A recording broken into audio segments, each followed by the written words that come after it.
Well, Jets fans, it's official. Aaron Rodgers at the facility today, introduced to the media. The deal is done. We can all move forward. Good day to be a Jets fan. I'm Glenn Naughton with JetNation Radio and JetNation.com. Be sure to log into JetNation.com where you can register and become a part of what is the most active Jets message board on the web. You saw it today. Great stuff from Aaron Rodgers. Handled the media like a pro, as you would expect from a guy who's been around as long as he is. Key number one, most important takeaway. Rodgers was asked a couple of times during the presser if this was more than 1 year, and he was a little bit, I don't know, wouldn't say elusive. He didn't answer it straightforward. He kind of, I'm here and I'm looking forward to getting to know my teammates, and we'll see, and this and that. Then within about 15, 20 minutes, he did some off-podium stuff with the media when the cameras were off, and he said what all of us wanted to hear. I don't view this as a 1 year deal. I don't view this as a, one and done. So obviously not exactly legally binding, and he could change his mind. But the good news is, as of today, he is looking at this as a multi-year situation. Obviously, even if it's two, that's far better than just being a 1 year deal. Like I said, great day to be a Jets fan. Have to be happy with this. Some people, I'll tell you what, people on Twitter are hilarious. As I've made it well known on our show, on when it's been me and Dylan, on my Twitter, didn't love the compensation. Felt like the Jets were the only bidder, gave up too much. That's fine. There are a surprising number of people who don't seem to understand, and I tweeted this today, like compartmentalizing. Like having the ability to look at something or look at multiple different things and look at them separately and have different feelings about different things. I had no idea so many people didn't understand that could be a thing. As I said to Dylan Terraman as we closed out our show the other night, when we talked about the trade, when it was announced, I said, I like where the Jets are, but I don't like how they got there. Meaning, I'm happy they got Aaron Rodgers, but I wish they could have got him for less. And I got all these people in my feed, and I don't care. I mean, people are going to be maniacs, whether it's in real life or on Twitter or whatever. But people, and it's not just me. I see, anyone who sort of says, "Oh, I didn't like the deal. I wish they wouldn't have given a one so easily." And then you get these people who apparently, like I said, can't compartmentalize, don't understand that you can feel one way about a thing and feel something else about a related thing or thing related to it. All this, oh, you don't really like the team. You're not a real fan. How dare you? The Jets are perfect. They never make a bad decision. Learn words. Like, they're important. Compartmentalize is one of them. So, yes, I and other Jets fans out there can be not thrilled with the compensation, but doing backflips over Aaron Rodgers being a Jet. I nearly got chills today when the Jets sent out that video of Rodgers doing the slow walk with the sunglasses. How can you not smile? How can you not be the Aaron Rodgers is a New York Jet? Like, I said at the beginning of all this, same thing with Lamar and Aaron. When I think when Joe Namath said months ago, if the Jets get Aaron Rodgers, he can wear my number 12. I was like, come on, Joe. Like that. We all know Aaron Rodgers isn't going to be a Jet. You can promise him whatever you want. He's either not leaving Green Bay or he's not coming to the Jets. But apparently, I mean, if you listen to the press conference today, you have to believe that the biggest factor, they asked Aaron Rodgers, why'd you come here? Oh, yeah, the fans, the history, da-da-da. But Nathaniel Hackett, that's the one dude where he was like, Nathaniel Hackett, I love that guy like a brother. And I really think, even though it didn't work out for the Broncos last year, the Packers gave Rodgers that monster 3-year deal to keep him in town. I really think Nathaniel Hackett had as much, if not more, to do with this than anyone else involved in the situation. I mean, it helped that the Jets had a good deal. Like, Rodgers wouldn't have come here if the team wasn't good. But I think the fact that this is a good team and they have some pieces in place and the Jets brought Hackett on board, I really think that's what made it happen. He's getting the money's the money. He was going to get the money no matter where he played. But the fact that he does seem to have some, and I said this, if you watch he did an episode of Joe Rogan, and if you watch that, like, there's a couple of comments he made that gave you the impression, like, wow, this guy really does have a respect for the history of the game. Not the Jets. I mean, sure, he does, but just the game itself. Like, Rodgers has immersed himself and has a lot of respect for that. And I'd said weeks ago, I thought, based on that interview, based on hearing it, and I think he may have mentioned Namath in that interview. I forget now. But I watched that interview and I thought he might not take 12. Like, I really think he's a guy who's going to say, I understand the history of the game. I understand this person's place in history. And sure enough, today, I mean, it was announced, when the trade was official, but he discussed it today. He said he remembers watching old Super Bowls on VHS. He remembers the guarantee and Joe Namath. He said that Super Bowl trophy is looking lonely in the lobby at One Jets Drive. So I think that Rodgers does have a lot of respect for the game, and Namath being part of that. And that's why he said, I'm not wearing 12. And that's fantastic. So he's happy to be here. Hackett, I think, was a big part of it.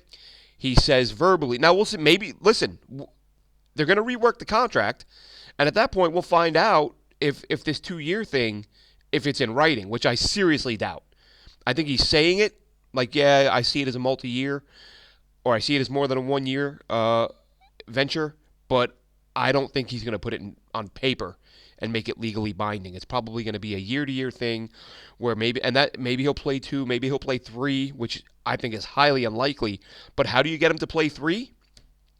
You surround him with weapons, make his life easier, and keep him upright. Don't let him get beat up, and give him guys to throw to. Which brings us to the NFL draft. Tomorrow night, we are roughly 24 hours away from the NFL draft kicking off, the Jets picking at 15, and then again at 43. Those 2 picks right there, they're going to be crucial. I've said I think Jackson Smith-Njigba needs to be the guy. I don't think he's going to be there. I wasn't sure he was going to be there before the trade at 13. Now that you're at 15, I'd be shocked if he's there. If he is, I think you snag him if you're the Jets. Especially, listen, I hear, and again, I talked about this with Chris Schubert of the Draft Network a couple of weeks ago. Things we like least about the draft. And I'm hearing more of it today. You say, I think the Jets should consider Jackson Smith-Njigba. Or, I tweeted out, if Jackson Smith-Njigba's off the board, do you consider Jordan Addison? And people saying, you're going to get Aaron Rodgers killed. It has to be a tackle there. You have to take a tackle in that spot. Listen, you're at 15 now. There's a pretty good chance at 15 you're picking tackle 5 or 6 on your board. Definitely 4, but probably 5 or 6. Now, what is your gap between tackle 5, tackle 6, and tackle 8 and tackle 9, who might be there at 43? We've talked about this. Do you like Blake Freeland, who has played on the left side and the right side? Do you like Matthew Bergeron out of Syracuse, who has played on the left side and the right side? Freeland, a super explosive guy, a little bit older than Bergeron, so Bergeron may have the higher ceiling. But Freeland, the more game-ready guy, who again has played both sides. If you're the Jets and you're looking at that, like, take the tackles ahead of them. Not all of them can play both positions. Not all of them are as explosive. I mean, everyone's got different parts of their game that teams like, different things about them that suit them. To me, Blake Freeland, his versatility, played left and right side and played them well. Darnell Wright, I said a couple months ago, before his name blew up, I thought, man, this guy might be someone the Jets can steal at 42 or 43 when they had both those picks. Then all of a sudden he starts rising draft boards. You start hearing about him in the news, and all of a sudden now he's a round 1 prospect. But he's a round 1 prospect who struggled when he played left tackle a couple of years ago. So the general consensus seems to be he is a right tackle only and exclusively right tackle. So would you rather have that, or would you rather have a guy whose grade might be a little bit lower in Blake Freeland, who's more explosive and better in both spots? Which means you can take a Jackson Smith-Njigba and then grab Blake Freeland later on, and you're giving yourself a little bit more versatility on that offensive line, because who knows who's going to get hurt and when. Seems like a matter of time based on what we've had the last few years. I mean, do we really think, and this isn't a knock on either guy, but do we really think that Dwayne Brown and Mekhi Becton, between the two of them, one of them won't miss some games? And Becton, I've been the biggest Becton supporter through all this stuff. I'm not knocking Mekhi Becton one bit. I've been saying for a couple of years now, this guy's going to go on his revenge tour. And I sure as hell hope I'm right, and if I'm wrong again, I'm wrong. It happens. We're wrong sometimes. But I think that Mekhi Becton, Dwayne Brown, that duo, you're going to have some injuries. You're going to have guys miss time. So you get a guy like Freeland who can play either spot. That's going to make life easier on you. You get a guy like Wright who's a one-side guy. That makes it a little tougher. So all this, oh my God, you can't take Jordan Addison. You're going to get Aaron Rodgers killed. Well, no. You take Jordan Addison or you take Jackson Smith and Jigba if he's there. Maybe you take Jordan Addison if he's there. I don't know. He's not. He's not. I mean, to some people, he's wide receiver one. He was my wide receiver one up until a few weeks ago, because of looking at the fit with Jackson Smith and Jigba. And I've talked about this. His ability to get open right off the line, his quickness in and out of his breaks. You look at his short shuttle, his all of his agility testing, best at the combine. It shows up on film. And you think, man, him and Aaron Rodgers, now you don't need an elite tackle, but you can still get a pretty good one. Whether it's Freeland, whether it's Bergeron, there are some guys you can get in round two. Someone's going to pick them, and they're probably going to start for someone. So, please let's stop pretending that by taking a receiver, potentially, in the first round, that you've ignored the offensive line and there's no tackles, and now Aaron Rodgers is just going to get beat up all day. No, you can protect Aaron Rodgers with a round two tackle. It happens every year. Can you miss? Yes, you can miss with a tackle in the first round. You can miss with a tackle at 15. You can miss with a tackle at 43. And you can hit with either one. That's the way this goes. As we say, right? It's a crapshoot. You go in, you pick the guys you think are ready. If the Jets believe Jackson Smith and Jigba is the guy, and they think there's a tackle who can be ready at 43, then get Jackson Smith and Jigba. But there's going to be, it almost feels silly talking about this, because as I've discussed, and I've seen a lot of people on Twitter talk about it, I really think the Jets are going to make a push to move down. They almost have to. So Jackson Smith and Jigba at 15 sounds great. But Jackson Smith and Jigba, if you move down to 19, 20, I don't think he's making it to 15. Jordan Addison, might he get to 15 or might he get to 20, 19, 20? Perhaps. But how far do the Jets look to move down? But the bottom line is they need picks. The Jets have 5 picks. This is the fewest picks Joe Douglas has had since taking over. And you look at the fact that he's got enough holes to fill that 5 picks, I mean, you're never going to fill all of your holes in an offseason. We've discussed that.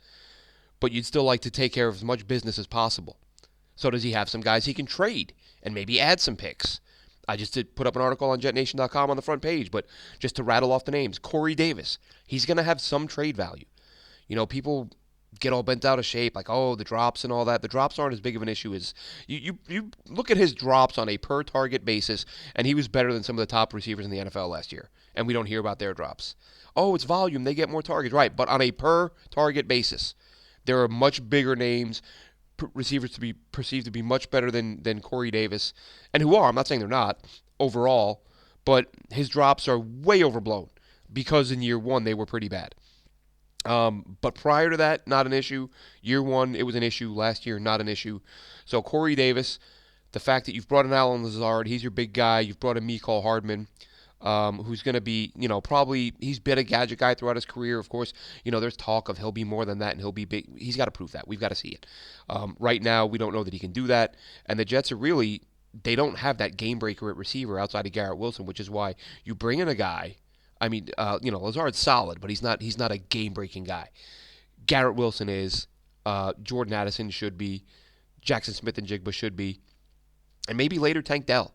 If you don't get one of those big guys early on in round one, looking at some of the other receivers in this class, Jalen Moreno-Cropper, the guy that I really like out of Fresno State. So there will be options later on if they don't grab one early.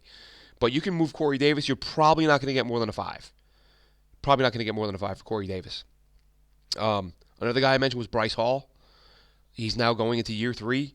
He's got a year of starting experience, and I know he's not great. I'm not sitting here saying you're going to deal him and get a 3.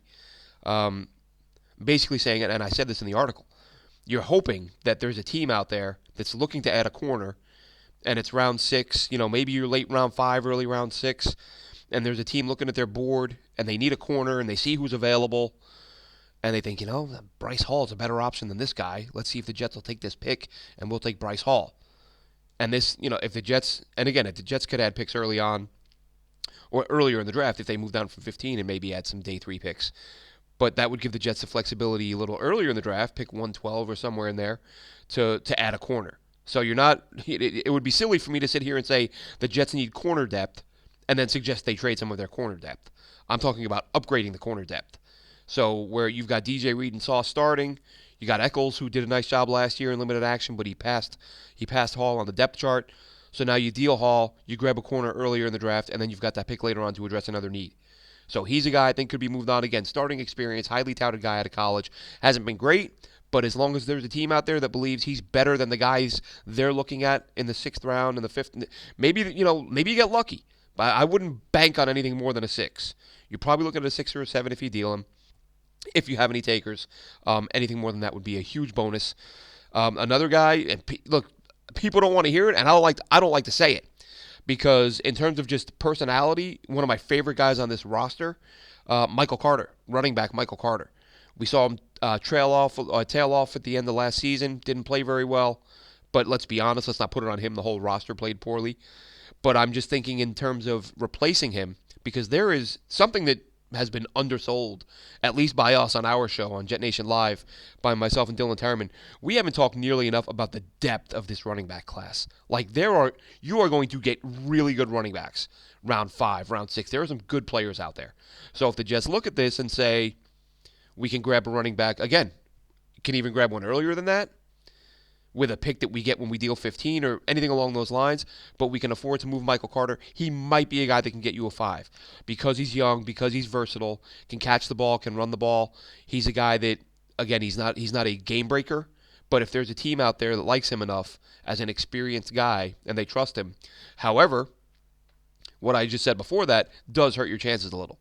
That's a spot where you're going to have a tough time convincing a team to take him because they can probably say, you know what, we can do better or we can do as good in round 5 and we get a guy for 4 years.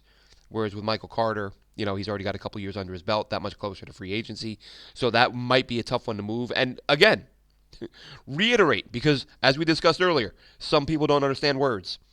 I'm not saying I want Michael Carter traded. I like Michael Carter, again, from a pure human being standpoint. When you listen to him speak in interviews, when you watch him interact with his teammates, there aren't a lot of guys on that roster that I like more as a person than Michael Carter. I'm talking about Michael Carter, the player. And I'm not rooting for a trade. I'm not wanting a trade. I'm looking forward to tomorrow and thinking, what player might a team call about to say, what would you want for this guy? And I think Michael Carter is a guy who could enter that conversation. Another guy who could enter that conversation, actually one I'll touch on very quickly, Denzel Mims. Yes, huge disappointment with the Jets. Huge disappointment. The one and only reason I believe he's a guy you might get something for, and when I say something, we're talking again late pick, round 6, round 7. Is there a team out there that's looking at Denzel Mims that same as what I said a couple minutes ago? Is there a team out there that loved him and thinks he's better than what's on our board? And for what's gone wrong for him in New York, we don't blame him. We think the Jets are dysfunctional. We think their quarterbacks are bad. He played for Adam Gase, who was a disaster. So is there a GM out there or someone who was a scout scouting Denzel Mims when he was coming out, who's now in a GM chair, or just a GM straight out? Is there a GM out there who loves Denzel Mims and thinks, man, why haven't things worked out for him with the Jets? I thought he was going to be great. I'm sitting here and, I've got the 28th pick in round 6. The receivers on the board, I'm not finding anybody with his size-speed combo. I'm not finding anyone who's as productive in college. I think he was a bad fit with the Jets. I think the coaching staff didn't do him right. However you want to look at it. If someone thinks the Denzel Mims struggles are not solely down to Denzel Mims, might they say, let's call the Jets and see if they'll take a 6. So let's see if they'll take a 7. Because total package, looking at everything Denzel Mims offers, we like him more than the guys we're looking at right now. So Denzel Mims is a guy, maybe you move. But the last guy I wanted to touch on, Jordan Whitehead. Safety Jordan Whitehead. Why, Glenn? He's a starting safety. I get that. Couple of reasons. A, you need picks. B, you'd free up some cap space. You move him, you're freeing up $7 million. I believe $7-8 million. And C, he wasn't great last year. I mean, he wasn't the worst safety in the NFL. I'm not saying that by any stretch. However, he did have 17 missed tackles, I believe, per PFF. And, we watched the games. We saw the missed tackles. So he was a solid but not spectacular player. And again, I'm not predictably saying this will happen. I'm just looking at what assets the Jets have, and you could, well, Glenn, you just said he wasn't that good, but some team is going to trade for him. I say that because this is universally spoken, just talked about as a very, very draft class at safety. Safety might be the weakest position in this class. You've got Brian Branch at the top, who everybody talks about. I've talked about Jason Taylor, who's going to be a day 3, maybe undrafted guy who I really like. I mean, yes, there are some players that teams might like, but by and large, this is a very thin class. Like Jordan Whitehead, as much as he struggled last year, is a better player than most of the guys who are going to be available in this draft. So he could be a guy that a team says, you know what, he'd be a starting safety for us. We'll give you a 5. We'll give you a 6. 5 is probably a little too rich. So none of this is about, what players does Joe Douglas have that he can get himself a bunch of 2s and 3s tomorrow. That's not going to happen. That's not realistic. The best you can hope for is to add some picks by trading down from 15, but not trading down too far, and then maybe a few of these guys help you grab a few picks along the way. If you can get an extra 2 or 3 draft picks, could be none of these guys go, but I think if anyone does, it would be Corey Davis. Not because I dislike him. I like Corey Davis a lot. I've stood up for him when with a lot of the criticism about the drops, which again weren't as bad as where Corey Davis really hurt himself was he had that struggled badly with drops the previous year. And even then, I don't think it was as bad statistically as you would think it. Like if you were on social media, you'd think he had 50 drops. But it was a thing. Last year, not really a thing. However, after the previous season, when he did struggle with drops, he dropped the first pass they threw him this year. And that was it. People just decided right then and there, this guy just drops the ball too much. And then I don't think he had another drop for, like half the season. He had one, maybe 2 more the rest of the way. And some of his drops have been like, come on, like drops. Like some of these are damn near impossible catches that he's lucky to get a hand on, but we call it a drop because that's just kind of the way they log those things. Well, again, some of the sites you use. But listen, draft, folks, 24 hours away.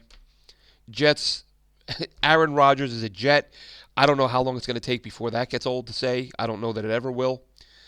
Thrilled to have him, despite not liking the compensation package.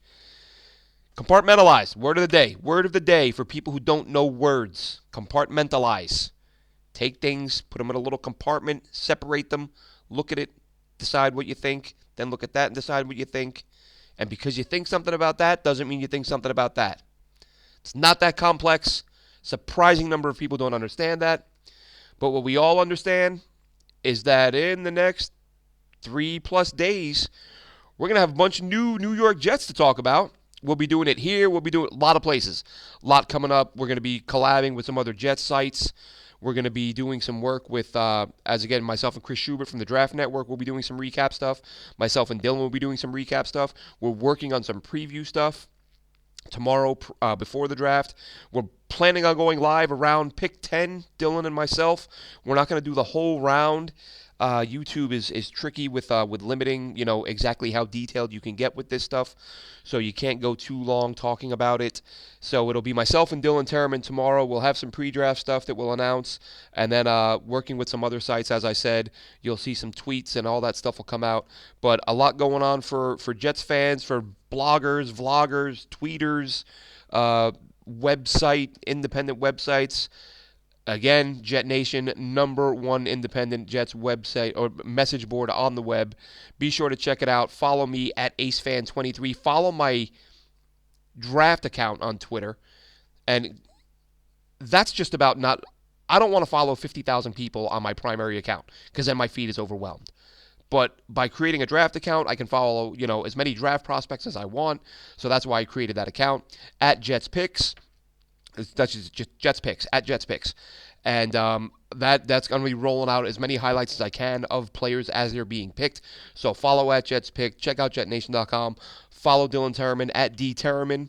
And again, the updates on where and when we will be throughout the draft will be tweeted out.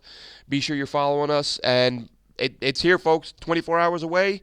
I'm going to shut this down and go right back to watching some prospects, doing some last minute, get a last minute look at some of these guys so that we have as much information as possible for you tomorrow. And I forget this all the time. And by now, since we're at the closing seconds, you've probably already ended the damn video. Like and subscribe. Comment. Go to iTunes and Spotify and whatever. Wherever you're listening to us, getting us. Facebook. Follow JetNation on Facebook. Like us. Tweet us. Comment. Review us. I listen to podcasts all the time. And all of them, remember to say at like the start of every show. Like, subscribe, share, comment, review. I remember to do that like once every 3 years because it doesn't enter my thought process. Got to start doing that more. Like, subscribe, review, comment, all that. That'll do it for this one. And exciting times, folks. Aaron Rodgers is here. Draft is here. The next 3 days should be a whole lot of fun. Take care, Jets fans.